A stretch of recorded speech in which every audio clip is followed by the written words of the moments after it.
On sera pionnier quand vous ne verrez plus une baguette de pain dans une poubelle. On sera pionnier quand il n'y aura plus quelqu'un qui dormira dans la rue. On sera pionnier quand des gens ne mourront pas dans des logements insalubres. Ça oui. 10 millions, c'est le nombre de tonnes de nourriture gaspillée chaque année en France. Consommateurs, producteurs, agriculteurs, distributeurs, nous avons tous un rôle à jouer pour lutter contre ce gâchis. Si un Français sur 5 ne peut toujours pas faire 3 repas par jour, nous sommes le premier pays engagé à voter une loi contre le gaspillage alimentaire. Mais 3 ans après la loi Garot, le combat a-t-il vraiment avancé? Une enquête de Nathanaël Ajavon, Célia Barotte, Mélinda Correa et Samuel Zemmour.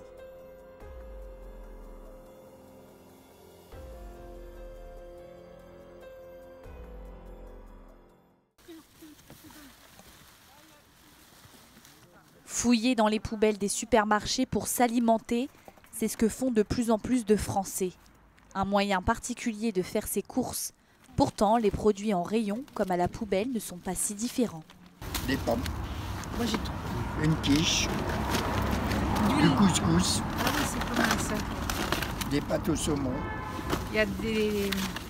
Du polydent Ah, parce c'est bien que ça, c'est pour, du dentifrice, c'est ça. parce que il est décollé, alors Voilà. il le jette. Voilà, parce qu'il y a ça qui est abîmé, alors on jette. Et tout. Mais on peut se nourrir facilement, proprement. En dépensant rien, du mois, on n'achète pas. Moi, j'achète pas. La seule chose que j'achète, moi, c'est du lait et du café. Des produits jetés, encore consommables et intacts, qui permettent aux plus habitués de faire de grosses économies, comme cette mère de famille qui arrive à mettre plus de 1 200 € de côté par mois. Une fois par semaine, ça me suffit largement pour remplir mon frigo. Qu'est-ce que vous trouvez? Tout. Mais alors tout, je suis même, en une année, j'ai réussi à faire des stocks de à peu près tout. Ça va du coca en passant par le lait, des dentifrices, du shampoing, tout. Et même des choses régulièrement pas périmées. Si faire les poubelles paraissait dangereux pour la santé il y a encore 3 ans, une loi votée en 2016 interdit la javélisation des invendus et oblige les grandes surfaces de plus de 400 mètres carrés de les redistribuer à des associations. Le député de la Mayenne et ex-ministre délégué à l'agroalimentaire Guillaume Garot a donné son nom à cette nouvelle réglementation, la loi Garot. Selon lui, c'est un bilan encourageant. On voit que les associations de solidarité, et elles nous le disent, ont reçu davantage de dons des grandes surfaces qu'elles peuvent ensuite distribuer à ceux qui ne mangent pas à leur faim. Et dans la loi de 2016, nous avons posé des principes clairs. Et le premier, c'est de dire qu'il faut éviter de produire des surplus, de produire des invendus. Et ensuite, si ces invendus et ces surplus existent, on voit comment on peut au mieux les valoriser. Donc d'abord la redistribution, le don alimentaire, bien sûr, c'est prioritaire. Alors comment cette loi est-elle appliquée? Nous nous sommes rendus dans ce supermarché Naturalia, en banlieue parisienne.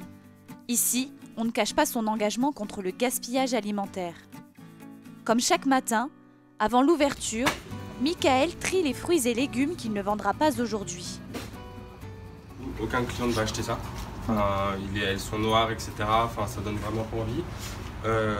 Mais bon, si on enlève 2 feuilles, vous voyez tout de suite qu'après on peut les manger, ou alors on peut enlever le haut et manger que le bas. Donc c'est vraiment pour limiter justement la perte. Même si seulement 20% du légume est moisi, il en reste encore 80% de consommables. Donc c'est plus vendable concrètement, mais c'est encore mangeable. Donc c'est pour ça qu'on donne à l'association. Impossible pour Michael d'effectuer des réductions de prix sur les fruits et légumes. Sont donnés aux associations par les magasins tous les produits frais, non périmés et non ouverts. En revanche, le lait cru ou encore les œufs ne peuvent pas être redistribués pour des raisons sanitaires. En France, les articles doivent être retirés des rayons 3 ou 4 jours avant la date indiquée. Michael nous explique comment il procède. Donc là on a un produit qui est donc avec une étiquette orange, donc qui est moins cher car la date approche. La date est du 20. Donc à partir d'aujourd'hui on ne peut plus le vendre en magasin. Donc je vais le retirer. Tous les produits que je vais retirer, bien entendu, je vais les conserver dans notre frigo de réserve, conserver la chaîne du froid et ensuite je les donnerai à l'association. DLC, DDM, Ces acronymes envahissent les emballages de nos produits. Aujourd'hui, il y a encore une mauvaise utilisation de ces dates, parfois confuses. Elles induisent en erreur les consommateurs et favorisent le gaspillage alimentaire. Mais que signifie-t-elle réellement ? La date limite de consommation, la DLC, s'applique donc à des produits qui présentent un risque sanitaire particulier ou qui peuvent évoluer dans le temps et rapidement en général vers une contamination en cas de présence de germes pathogènes. Cela dit, on peut constater que certaines DLC sont particulièrement courtes par rapport à la durée de vie réelle du produit. On peut donc imaginer que certains fabricants profitent un peu, il faut le dire, de l'obligation de ces dates pour raccourcir artificiellement la durée de ces produits. Tous les produits qui font l'objet d'une DDM, date de durabilité minimale, ne présentent aucun danger à être consommés au-delà de la date. Ceci dit, l'une comme l'autre, ces dates ont bien sûr une raison d'être, une raison d'exister, et il n'est pas question de les supprimer. Au total, une soixantaine d'articles sauvés ce matin, dont 30 € de fruits et légumes, qui sans la redistribution à une association, auraient été jetés. C'est l'heure pour tous ces aliments d'être récupérés par le Secours populaire. Yves et Xavier assurent la transaction. 3 fois par semaine, les 2 bénévoles font la tournée des commerces de la ville.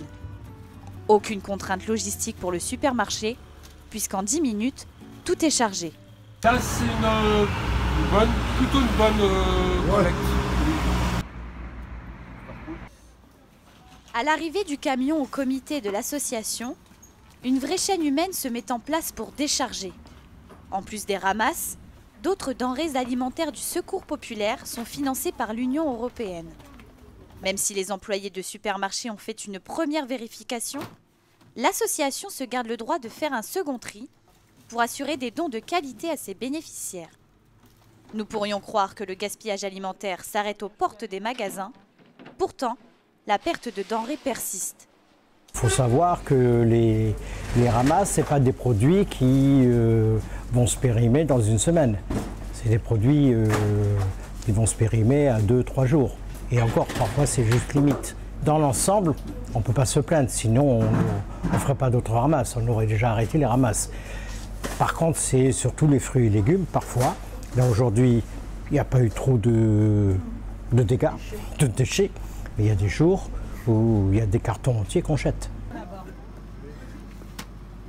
Bénéficient de ces dons par exemple des personnes sans abri, sans domicile fixe et des familles démunies.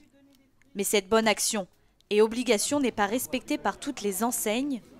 Arrache des Rembarches, à l'initiative de la loi anti-gaspillage, dénonce un manque de contrôle de la part de l'État. Au bout de 3 ans, beaucoup de supermarchés ne jouent pas le jeu. Donc ce qui s'est passé, nous avons en début d'année, nous sommes partis avec mon confrère maître Thierry Vallat, qui est avocat au barreau de Paris. Nous sommes allés au supermarché Leclerc de Mimizan dans les Landes et on a déposé une plainte contre ce supermarché Leclerc parce qu'il continue à jeter d'ailleurs encore 50 kg de nourriture dans les poubelles et il le javelisait. Donc la plainte a été déposée et j'ai plus de 300 plaintes sur mon bureau et on déposera plainte bientôt contre cette centaine de supermarchés qui sont récalcitrants. En cas d'entrave à la loi, les supermarchés risquent une amende de 3 750 €. Dans cette lutte contre le gaspillage alimentaire et indépendamment de la loi, d'autres acteurs ont conscience de l'enjeu éco-solidaire qu'il faut engager. Ici, une autre antenne du Secours populaire a reçu un don particulier et imposant. Plus d'1 tonne de pommes de terre, venues tout droit des champs d'un agriculteur voisin. Les bénéficiaires recevront chacun par famille un sachet de 5 kg de pommes de terre sans produit de conservation. Puis en même temps, on tâte, vous voyez là, il y a un caillou. Donc on ne met pas non plus des pommes de terre, si elles sont abîmées, on ne les met pas.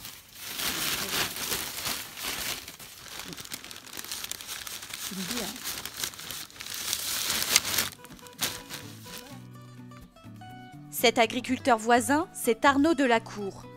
Ce producteur de pommes de terre est en partenariat avec l'association Solal.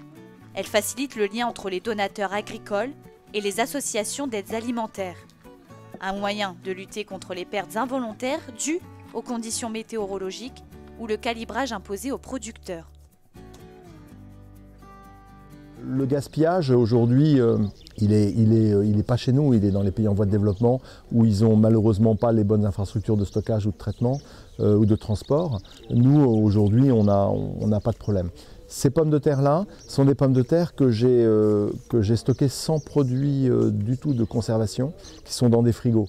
Donc à un moment donné, je pense que c'était le bon moment de les donner parce qu'après, je fais tourner les frigos pour pas grand-chose. Et là, par contre, on commence à avoir du gaspillage énergétique.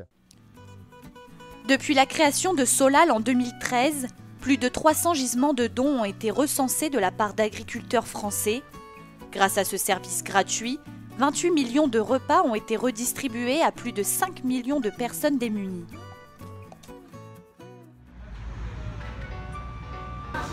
Bonjour, bienvenue à la boulangerie du Faubourg Saint-Charles.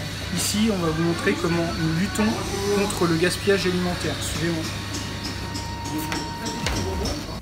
Déguster une viennoiserie fabriquée avec des produits destinés à la poubelle, c'est possible. Dans cette boulangerie du 15e arrondissement de Paris, Tony Doré s'est lancé ce défi, éviter de gaspiller tout en faisant plaisir à ses clients. Et c'est plutôt mission réussie. Mais de quoi est composé ce dessert tant convoité ? Alors, dans notre viennoiserie, on a des framboises qui ont été commandées pour faire les pâtisseries et qui ne vont plus être bonnes demain. Donc du coup, on les utilise, on les réintègre dans cette viennoiserie anti-gaspi, sur lesquelles au fond, on met un petit lit de crème d'amande qui va permettre d'avoir du moelleux au niveau de la viennoiserie à la mâche. Ces framboises qui demain ne seront plus bonnes, donc qu'on utilise et qu'on va cuire aujourd'hui dans cette viennoiserie, ainsi que de la pâte à croissant qu'on a eu en trop, entre guillemets, et qui, au lieu d'être jetée à la poubelle, on coupe en petits morceaux afin d'obtenir cette viennoiserie qui va nous apporter et du moelleux et le croustillant du croissant avec les saveurs du fruit rouge. Comment vous avez eu l'idée de cette pâtisserie ? Quand on ne veut pas acheter et perdre de l'argent, on trouve toujours des solutions et en plus de ça, ça plaît aux clients. Donc c'est tout bénéfique. Mais dans cette boulangerie, la chasse au gaspille ne s'arrête pas là. Grâce à des applications telles que Too Good To Go, les commerces de bouche anticipent leurs invendus et leur redistribution sous forme de paniers surprises à prix très réduit. On en met en semaine, on en met 5. Et en fonction de notre marchandise, dans la journée, on demande à notre responsable d'augmenter le panier, d'augmenter la quantité. Donc ça peut passer de 5 à 10, à 15, voire plus, en fonction de ce qui nous reste le soir, les invendus. Alors là, je vais préparer un panier anti-gaspi, un sandwich à 4,70. Admettons qu'il me reste un sandwich. Là, j'ai dans le salé, soit des pizzas, soit un croissant. Mais comme je démarre tout de suite à 4,70, avant de donner encore du salé, je vais aller voir en viennoiserie ce que j'ai. Un rétro de tout choco, par exemple, ça fait 5,70. J'ai une cravate. Ça fait 1,50, en moyenne 12 €.